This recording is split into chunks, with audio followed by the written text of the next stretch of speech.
Que está María Bellini conectada con nosotros. María Eva, ¿cómo te va? Buen día. Hola, buen día. Gracias por conectarte. Gracias No, por hablar un rato con nosotros. Eh, en principio acá tenía algunos apuntes agendado algunos temas. Eh, ¿Por qué se dispara el dólar blue en un momento en donde está todo tan mal? Ahí hay una endija como para que esta situación vuelva a repetirse. ¿Por qué? bueno, principalmente desde nuestro punto de vista o nuestra mirada, está más vinculado a una cuestión especulativa. Si uno analiza cómo se vienen dando el contexto macroeconómico, no estamos en una situación ni de pleno empleo como para que haya un excedente en términos generales de la población. Al contrario, digamos, estamos viviendo en un proceso de caída de poder adquisitivo de los salarios. De hecho, estamos llegando casi a la mitad del año y la mayoría de las paritarias ni arrancaron, e incluso con este contexto de pandemia, los ingresos se están negociando, los salarios a un recorte, ¿no? Vemos que la central de trabajadores, en función de mantener los puestos de trabajo, ha disminuido hasta de un 25% en algunos sectores que inciden, y hay otros sectores que están vinculados también a la actividad económica, como es el sector de la construcción, que generalmente se cobra día a día y hace 2 meses que está parado. Entonces, y además tenemos los datos que nadie los puede mentir, de casi 8 millones de argentinos y argentinas que han solicitado el ingreso familiar de emergencia. Por lo tanto, hay una necesidad de demanda de ingresos del general de la población que no está alcanzando a cubrir sus necesidades básicas del costo de vida. Por lo tanto, uno lo que se observa y que muestran los datos es que es una cuestión meramente especulativa de un sector que tiene esa capacidad de poder adquisitivo y que está especulando también en función de la negociación de la deuda que cierra en la semana que viene, digamos. Entonces, eh, el incremento del dólar viene por ahí y no porque haya un exceso de liquidez, a pesar de que para muchos economistas, desde otra mirada, la emisión del Estado se va a precios, digo. Esa relación, desde la teoría que uno entiende, que es más del lado heterodoxo en ese sentido, vemos que no es así, digo, esos teoremas no se cumplen, no se cumplió, de hecho, en el periodo de la gestión de Cambiemos a nivel nacional, digamos, tuvimos 4 años de que el Banco Central no emitió, la emisión estuvo bastante controlada y sin embargo tuvimos récord de inflación en términos históricos, no solamente del periodo, y en este momento donde todos los estados-nación están haciendo un esfuerzo a través de sus bancos centrales en la emisión para justamente contener la poca demanda que hay, no, el dato de ayer de la inflación no se traslada a precios porque justamente no estamos en un momento ni de exceso de demanda, como se podría decir en el 2015, digo,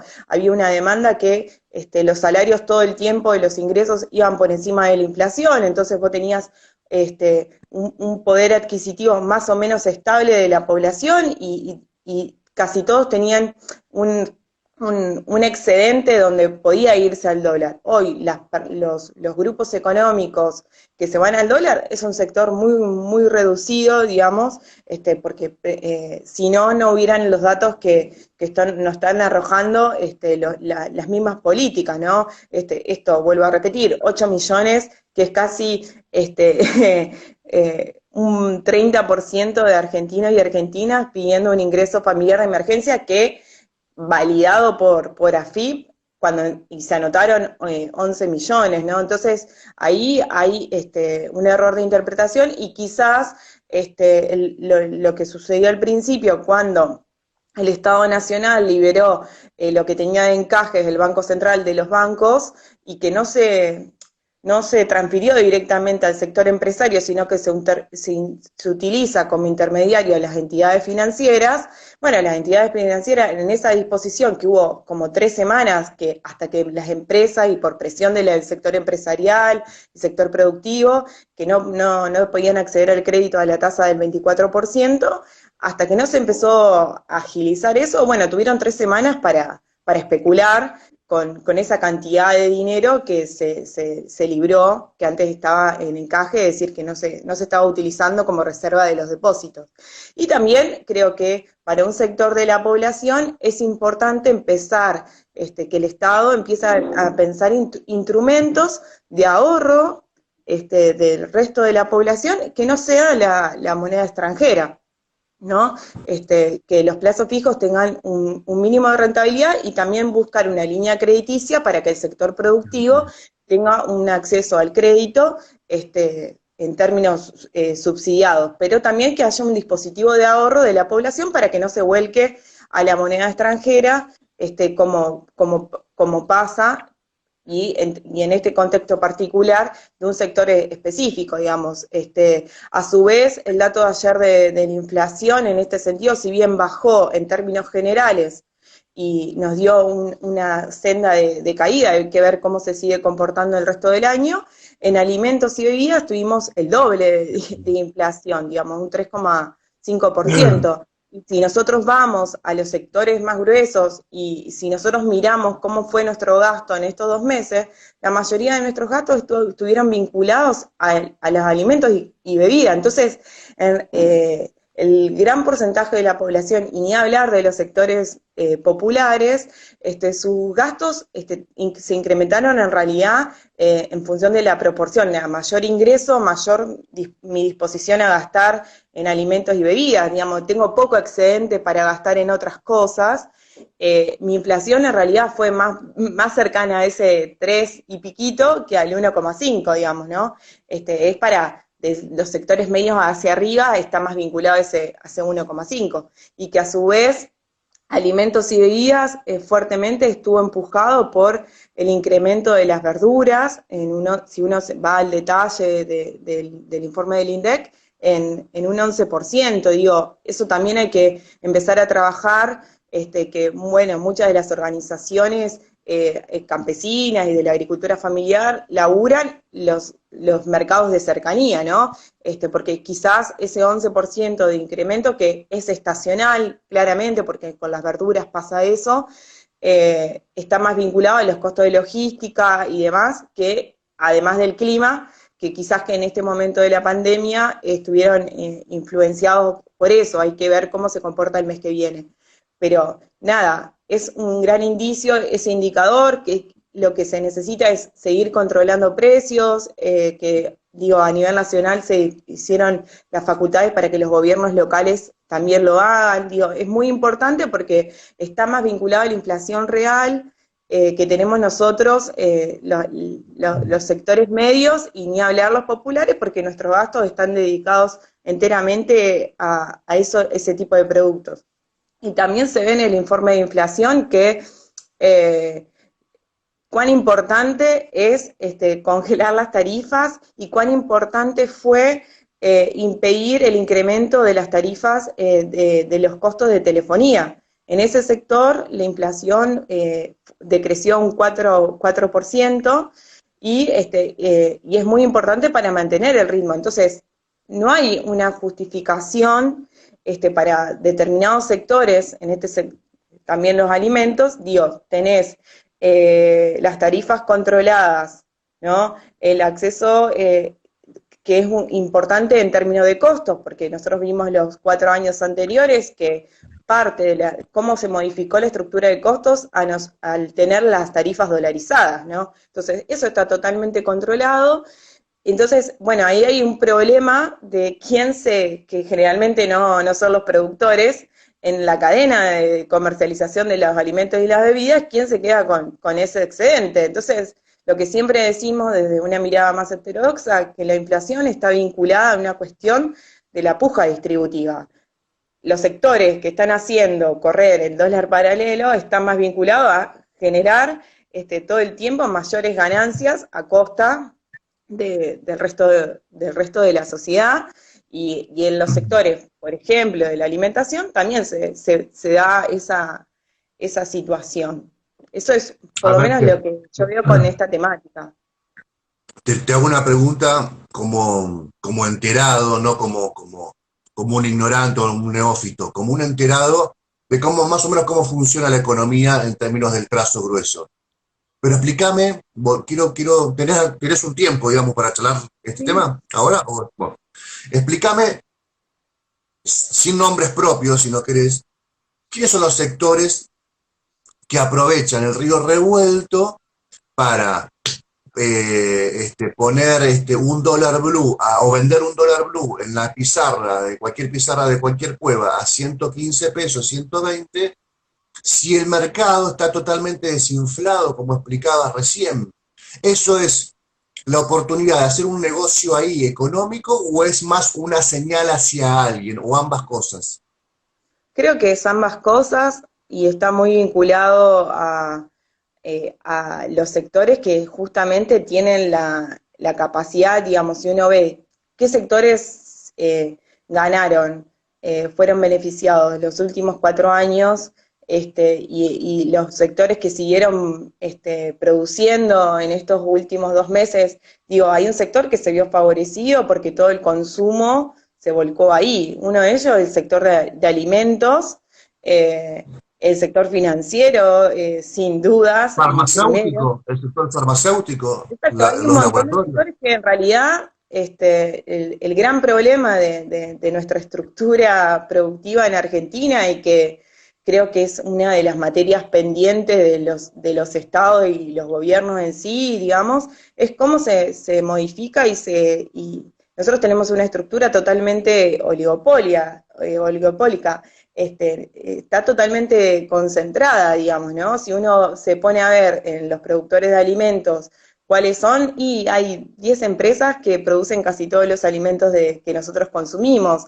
Entonces, por eso es tan importante el control y fuerte, digo, ¿no?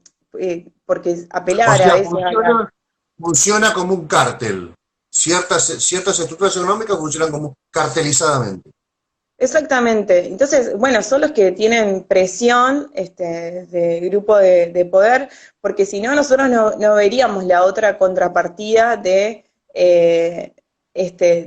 solicitud directa. O sea, no hay ningún intermediario de casi 11 millones de personas pidiendo 10.000 pesos, que si uno va a lo que es el costo, que son más de la canasta básica, casi 45.000 pesos por familia, y no ayuda, no es una solución al costo de vida que tengan cada uno de esos hogares. Es una suma más y está más vinculada a garantizar el costo de la canasta de alimentos, digamos, que está más o menos en 13.000 pesos por familia. Entonces, me parece que también es una cuenta pendiente de un país que produce alimentos, eh, eh, no para solamente sus consumidores internos, sino para el resto del mundo, que bueno, no puede haber gente que no pueda acceder, y sobre todo los precios. Y esa es siempre, por ahí también, la pelea, que también refleja la puja distributiva que existe en nuestro país, en que nosotros no exportamos máquinas para el sector industrial. Exportamos casi todos, nuestras mayores exportaciones son productos de origen agropecuario, digamos, ¿no? Con agregado de valor, pero son productos de origen agropecuario. Entonces, nuestros consumos internos compiten con lo que puede pagar el resto del mundo, ¿no? Entonces, eso genera a que, obviamente, el que produce y sobre todo los grupos que exportan, que también son 10 empresas, no es que estamos hablando de alcanza para contar con los dedos de las dos manos.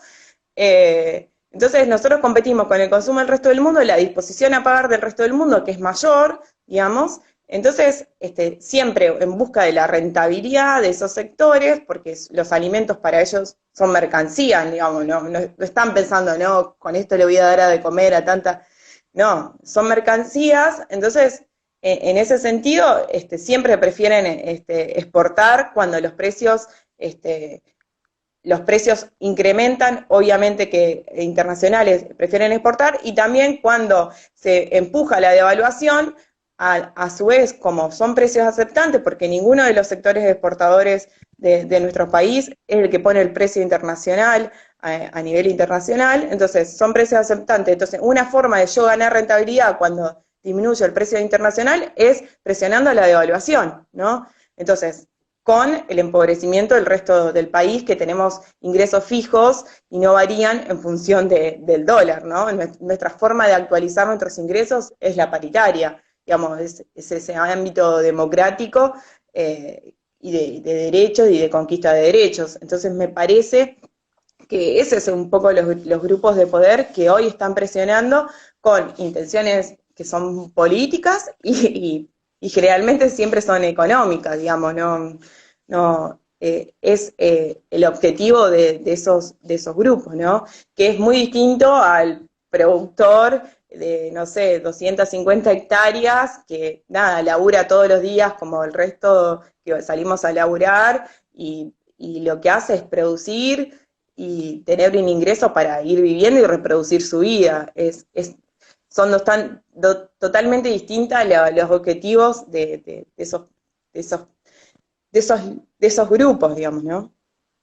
Y pensás que, porque también te escucho y pienso esto sin tener la letra fina, un productor de escala grande, ese que tal vez no está pensando en alimentar al pueblo, dice, bueno, yo prefiero especular con una devaluación antes de vender mi soja o mi girasol a un precio planchado porque es el dólar oficial, cuando yo tengo un montón de gastos de insumos en un dólar que tiene otro costo.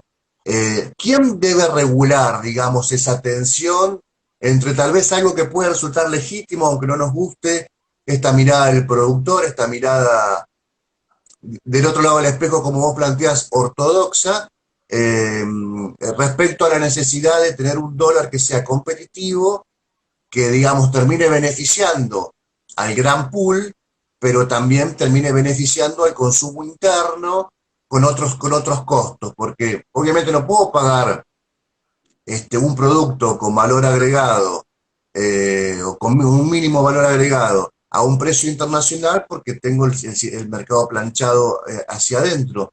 ¿Quién debe regular esa tensión y cómo crees que se está regulando, más allá que todo esto es muy excepcional, lo que estamos atravesando? ¿Pensás que hay alguien mirando este asunto ahora? ¿Que lo están trabajando este asunto ahora? No sé si Yo entiende creo la que pregunta. es el gran debate de la historia económica de nuestro país, digamos. La historia económica de nuestro país no es lineal, siempre en la economía los problemas siempre son los mismos, digamos, no es que van creciendo, siempre es, bueno, quiénes generan la riqueza, cómo se distribuye, y en ese sentido es importante nuestro sector agropecuario y exportador. Es importante para el país porque no solo es una actividad económica más, sino que nos trae los dólares que necesitamos para el sector industrial, para poder comprar insumos para ese sector industrial que algunos exportan, que es lo que hay que impulsar y que hay que incentivar muy fuertemente, porque generalmente el sector industrial tiene mayor valor agregado y genera mayores puestos de trabajo, ¿no? Esa es como la doble dicotomía. Y además, también en este caso particular que estamos viendo en Argentina, el sector agroexportador es el que nos retrae los dólares para que hoy nosotros después podamos hacer frente a la deuda que en algún momento se empezará a pagar. Esos dólares los necesitamos, y en este contexto particular de la pandemia, para comprar insumos que quizás no se fabrican en Argentina. Entonces, ese es el rol estratégico que cumple el sector agropecuario, que en otros países es otro sector, no es el sector agropecuario, digo, ¿no? Entonces, tienen un dinamismo mucho mejor porque ese sector, no produce alimentos, entonces no pasa lo que contaba antes, no se compite con lo que paga el resto del mundo en alimentos y genera otro círculo productivo de mayor ciencia y mayor técnica, etcétera. Y en ese sentido, digamos, bueno, hay que generar un punto de equilibrio, dirían los ortodoxos, encontrar un precio del dólar que o sea conveniente tanto para este sector como para el sector industrial, porque en términos de la compra de insumos estratégicos. Y bueno, en realidad ese lugar, ese rol lo tiene que ocupar el Estado Nacional, digamos, no hay otro rol.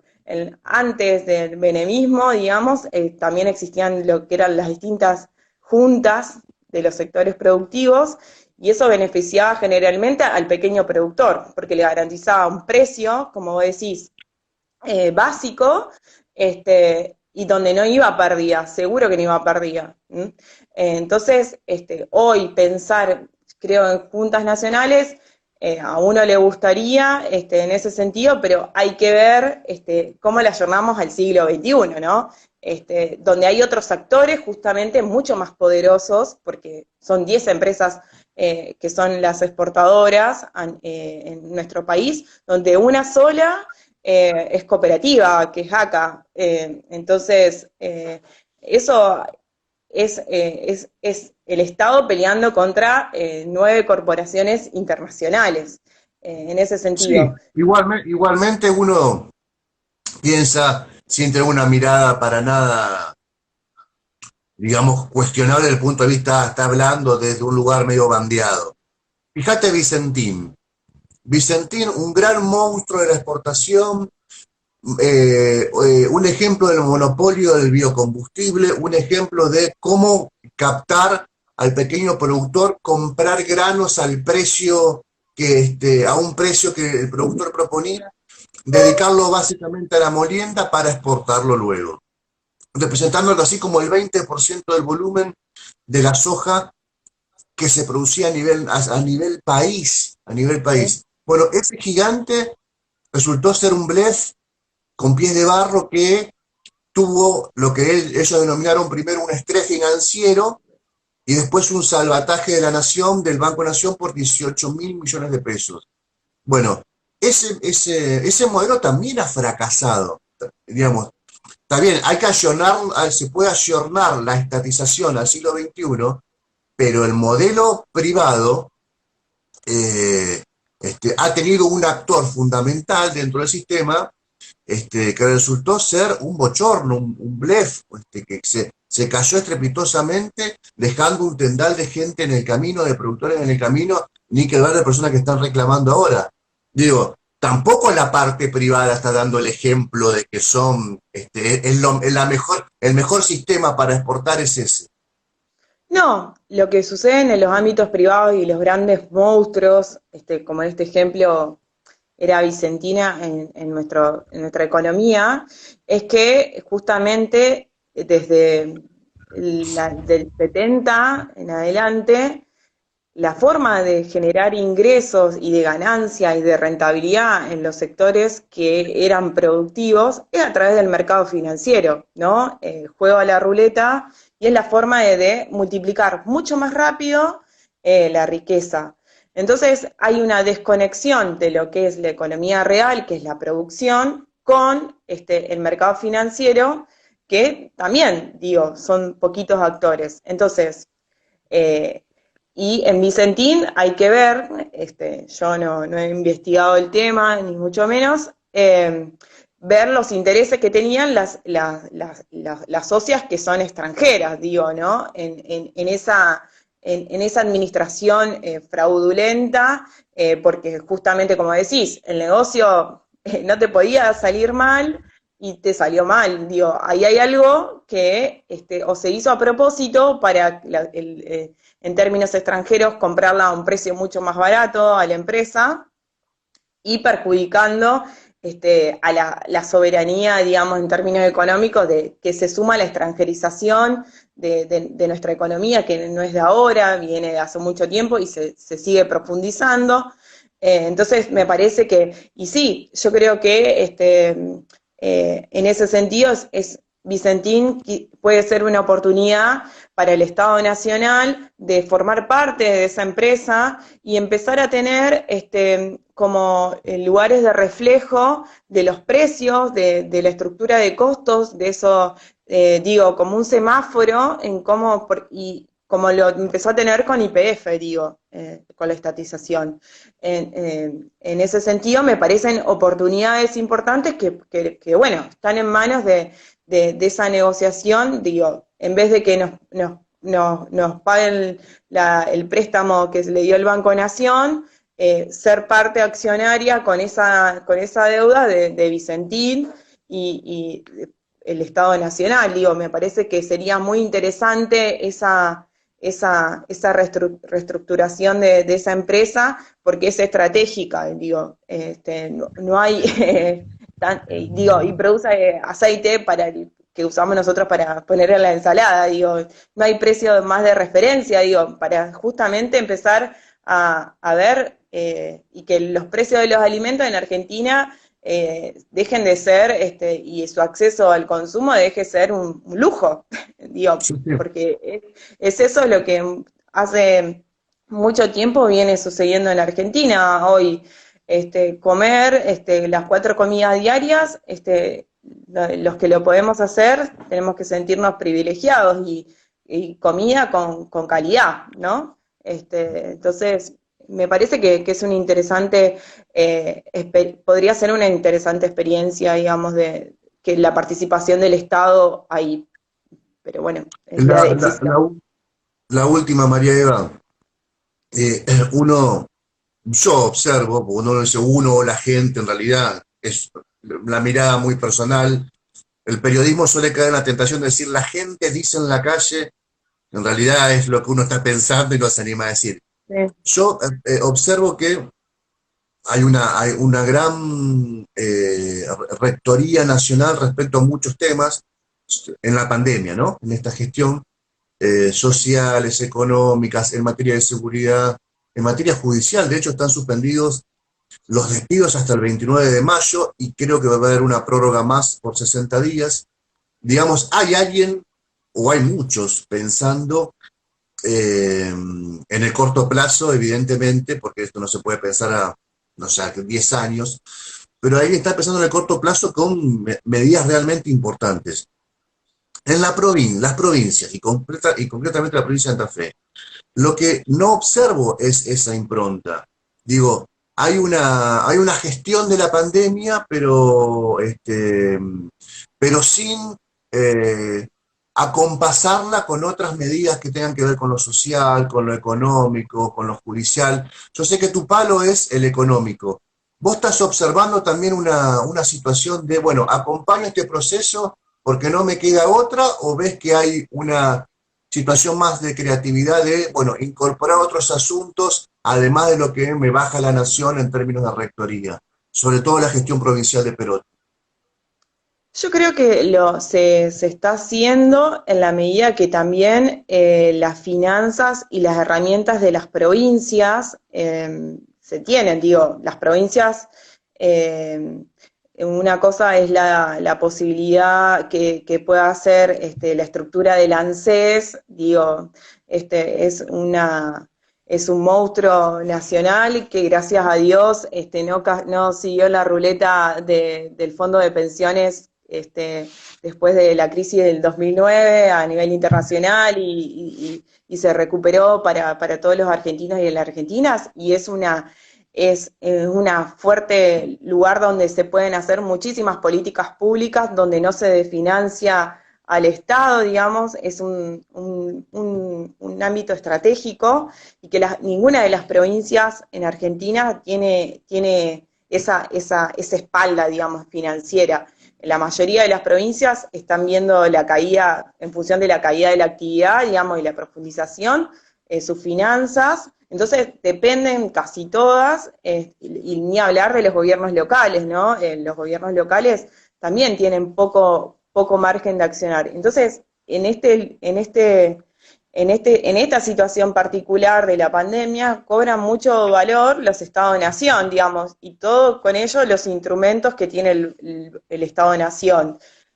Uno, nombré el ANSES, otro es el Banco Central, digamos, un fuerte Ministerio de Economía, digamos, si nosotros vemos, y un fuerte Ministerio de Salud, en función de garantizar la federalización. Pensemos cómo está pasando en Estados Unidos, que al dejar lugar al libre mercado, los propios estados provinciales empezaron a pelear por el acceso a los recursos, digo, como si fuéramos a un súper, como fue el primer domingo antes que decretaran el aislamiento, que todos se peleaban por el papel higiénico, digo, pensemos en la situación de los gobernadores si no tendríamos un Estado nacional rector que distribuya.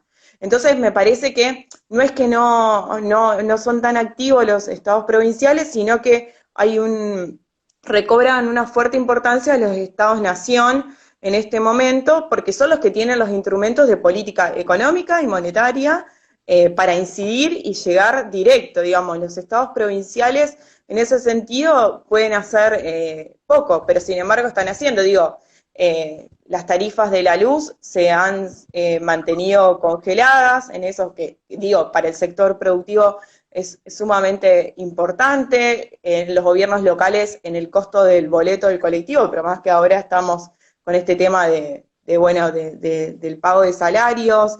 Me parece que en la medida que han podido, se ha hecho en ese sentido con esta situación coyuntural también de las finanzas, que no viene de ahora por la pandemia, sino que viene desde hace 4 años la caída de la recaudación, y que ahora se pensaba que, bueno, en febrero los datos del indicador del EMAE de la industria estaban mostrando un empezar despacito a crecer, volver a reactivarse, y otra vez venimos para abajo, digamos. Entonces, me parece que, bueno, eso yo lo que veo, que no es que no se hace, sino que hay mucha coordinación con el Estado-Nación, y son los Estados-Nación los que están cobrando mayor relevancia, pero el Estado-Nación no podría hacer nada sin los gobiernos provinciales y sin los gobiernos locales. Digo, los gobiernos locales son la cara pública de todas las políticas públicas que se piensan,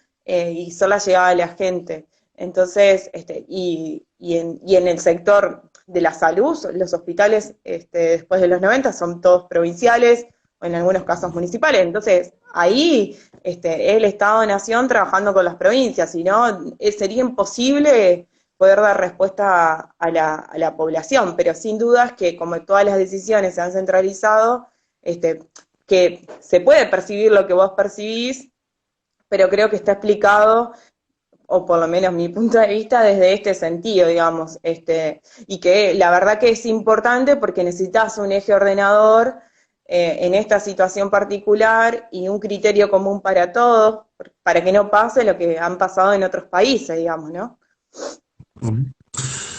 Gracias, María Eva. Estuvimos charlando un largo rato. Te agradezco mucho tu tiempo. Gracias. Buen día. Chau, chau.